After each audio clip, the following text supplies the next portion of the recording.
বলরাম, ওই যে একটা পর্বত, ওই পর্বত অতিক্রান্ত করলে আমরা মথুরায় প্রবেশ করে যাব। অগ্রু কাকা, তুমি এখানে রথ থামাও, আমরা পায়ে হাঁটতে হাঁটতে মথুরায় প্রবেশ করতে চাই। তাই হবে কৃষ্ণ বলরাম, তাই হবে।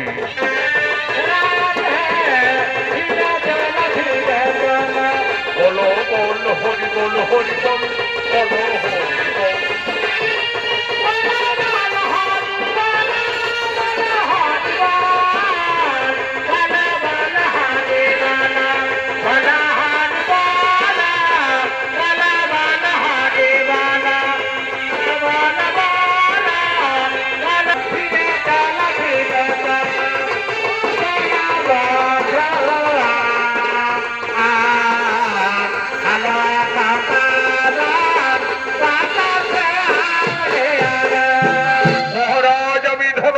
গোকুল থেকে কৃষ্ণ বলরামকে মথুরায় নিয়ে এসেছি মহারাজ।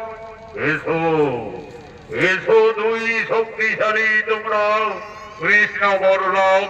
ওই দেবাদিতে মহাদেবের ধনুর্বাণ ভঙ্গ করে তোমরা তোমাদের বিরুদ্ধের প্রকাশ দেখাও।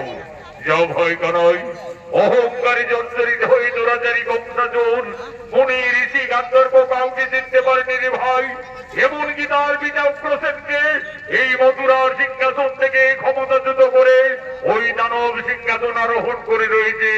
যাও ভাই, তার ধর্মচূর্ণ করো।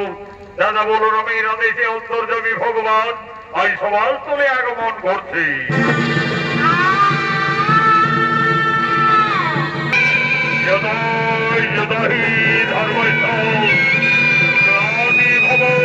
ভারত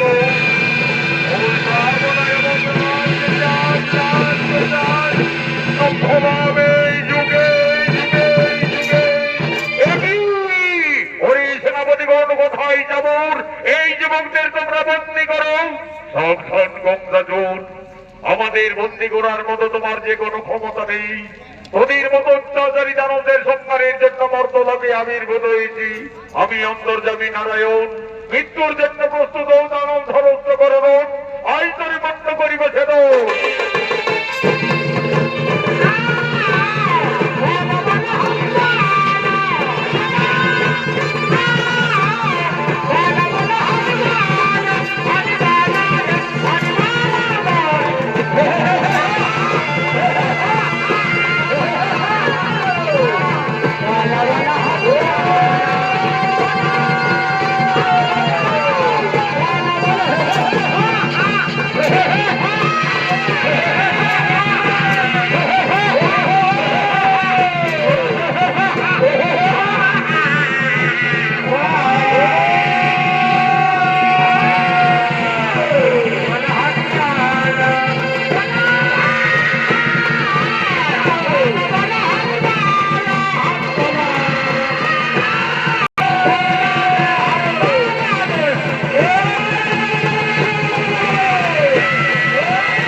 অসুরের অবসান ঘটালে। ও বাবু রে, এ তো এখন আমার কি হবে গো? ওরে বাবা রে, ওরে বাবা রে, ওরে বাবা রে, ওরে বাবা রে, ওরে বাবা রে, ওরে বাবা রে। চলো ভয় কানাই, এই অত্যাচারী বংশাসুর আমাদের জন্মদাতা মাতা পিতাকে